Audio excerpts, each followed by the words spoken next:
We're doing with our brothers and the painters. This is something the machinists and the painters do every election cycle. So we linked up. And we don't spend that time in Washington or at the fancy parties and the stuff like that or the fundraisers that politicians hold. It's more important that we go out and visit with our members and then take the message directly to them face to face about the importance of elections. You see everything about us, brothers and sisters. And the painters and the machinists really know this firsthand. Everything about us is governed by politics. We're fighting for jobs. We're taking this crusade all across the country. It began in Seattle yesterday, trying to get people to understand the value of a great senator like Patty Murray. We're traveling with a candidate like Denny Heck across down the interstate corridor there. Great rally last night in Vancouver. Continuing on here today, it's important to talk to our members about politics. And so we come in this journey that we're on, wanting to talk to you so that you in turn will talk to the members you work with side by side, you live next door to, you go to church with, you play with, you fight with, and tell them about the importance. You see why politics are important? Just think about it for a moment. The very air we're breathing right now is governed by a bunch of laws made by elected officials.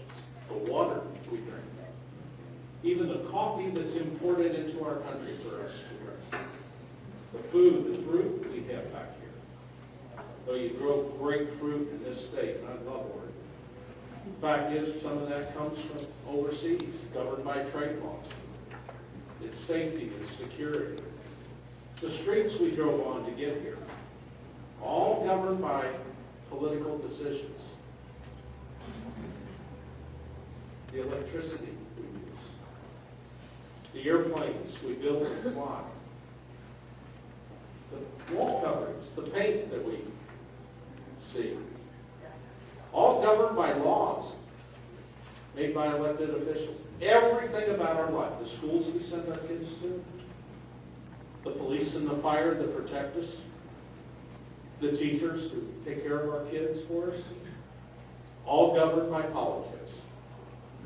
The woods we work in, regulated by decisions made as a result of politics. Everything about our lives is governed by politics. We think we have freedom in America, the freedom of speech. There are laws that govern that. One being our Constitution, the freedom of religion. It's still covered by a law in this country that says you can practice it. And laws can change as a result of politics. So any member, and I heard from our round the house calls and stuff last night, there are some people that will say, I'm a Republican, I get beliefs, you can't change me no matter what. But they don't understand. Everything about their lives is governed by politics. We have members who tell us we should not be involved in labor movement and politics. Even the existence of unions is governed by laws as a result of politics. So being involved in politics is not a wish, it's not something we should take, it's absolute demand upon us. Now, the theme of this whole drive, this breakfast, this morning, Bobby, all of this is about a common issue that brings us together. That issue is called jobs. You heard Brad Wick, you've heard all of our speakers today do a marvelous job. And these candidates deserve our extra measure of support to get them elected.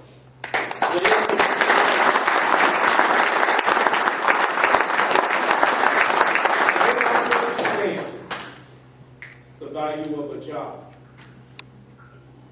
My brother's here today from District 24, District W1. You know, I've been out here to Oregon here several times in the last few months. They understand the value of jobs. We struggle here. Everybody in this room knows what you probably every soul in here knows someone personally in your related to you, lives next door to you, that's lost their job, are in fear of it. And this is where the party of no, the Republican Party, wants to keep us, is in fear. And they use jobs, and they use the suppression of jobs, and they use the denial of jobs, and they use the word no against promoting jobs to keep us in fear. Well, that's not our nature, to live in fear. And so jobs is the issue this election. There's more than 208,000 people officially unemployed in Oregon. It's really double that number, 416,000 truly unemployed people. Because when you fall off the rolls, they quit counting. They think you vanish into thin air, that you're a non-entity. And being a non-entity, we know those non-persons still hunger. They still need a roof over their heads. They still have great concerns and care for their families. And what do they want? It's very simple. They want a job. And if there's anything this country owes its citizens, it's the opportunity for that job. Because from that job extends all the good things we want in life. We don't ask for much. You know, it's funny how labor gets berated for being too demanding. Imagine what we really demand is a good job. One that pays that living wage, allows us to buy a home, maybe buy a car, a living wage as well. That we have access to health care, that nobody's denied what I think is a basic right in life. That we might be able to retire with a safe and secure pension and do so with dignity and respect after working our way through life. Is that too much to ask for in this country? No. Is it too much to ask for? Well, some people think it is. You know, I think of Orrin Hatch in Utah, who recently said about extending unemployment benefits.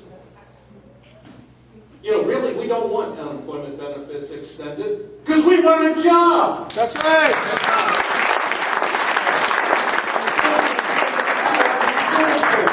But he said before we get them, we should have to be in a cup. Because he said people who get unemployment benefits basically go out, direct quote, on TV, and blow it on drugs. Okay? And other senators, like Kyle, who say that this is simply, unemployment benefits are a disincentive to people to go out and find work. These are rich guys who despise the fact that there is a class called the middle class. And they got to be that way because they get jobs. And they don't care if the middle class goes away. But matter of fact, they never lost the idea of going back to the roots of great conflict in this country, that slavery had its good things. And that's where they would like to take us to. But we're not about going backwards. And we're not about to stop fighting. And we're not about to stop demanding, by any means necessary, the right to a good job. And so we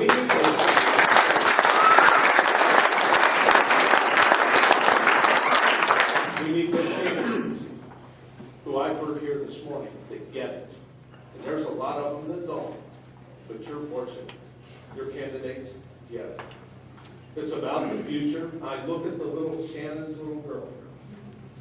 Just look at the face of this little girl. Every one of you in her. She's the only child I see in the room. But she's what it's all about. This little girl is depending on us. She's depending on us to make the fight and to win the fight. So that she's got a future. And someday she'll replace all of us in this room, and she'll be carrying on this fight that we make. You're right. Okay? I know all that. She's got a mother who will teach her the right thing. But this is what it's about.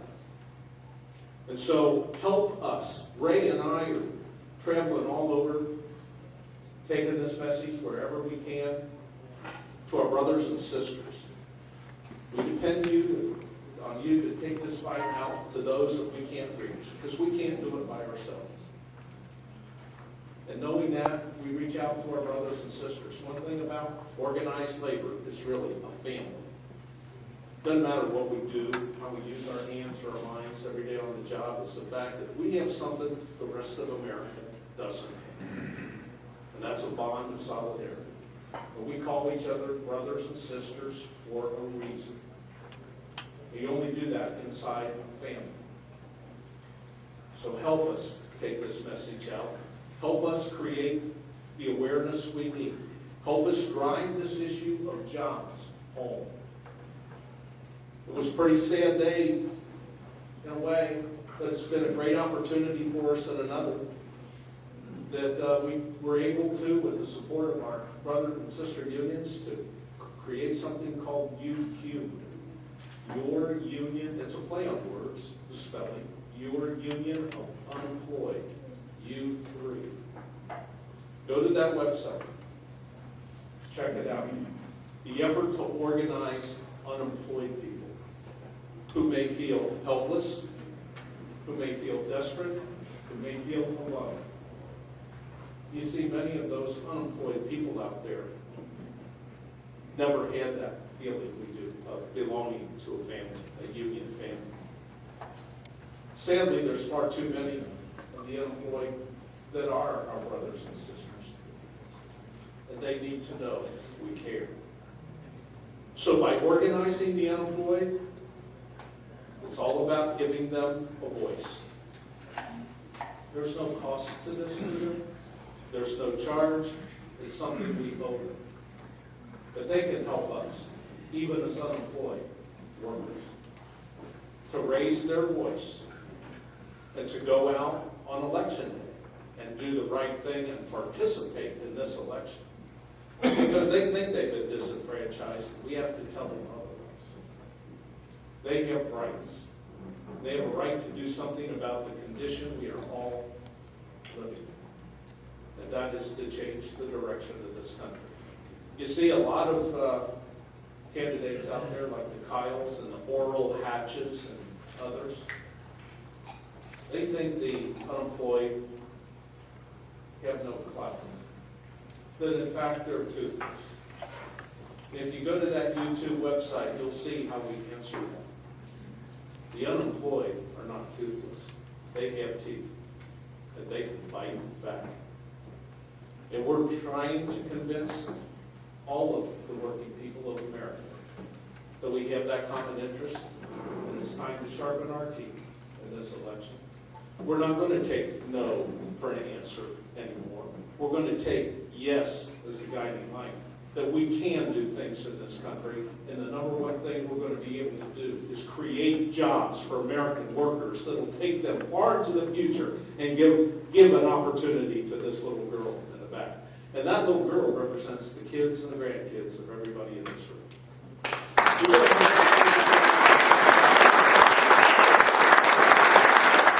I talk about the union density here, it's absolutely right. Take the power you have. Put it to you.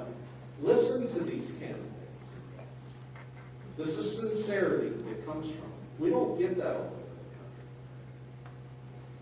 country. Give them the opportunity to make good on their sincerity. I believe they want to do just that. Send Congressman Schrader, Congressman Wu. He's quite a fighter. Jeff Berkeley, his roots are in this union. Let them go and carry on that fight. Stand behind them, support them. Don't take no from an answer from those who only know that word. Kick their ass out. And find, from what I've seen here, some great candidates. And move them up this line, and we'll be in good shape for years and years to come. It's an honor to be with you today. It's a pleasure to see all of you, and when we're out there on the road and we're doing rallies, the closer it gets to Election Day, I have no doubt we're going to see a sea of machinist and painter shirts out there as we travel across the country like we've had before. And all the others, please come out and join us. We're going to make America an election that they won't soon forget. Thank you for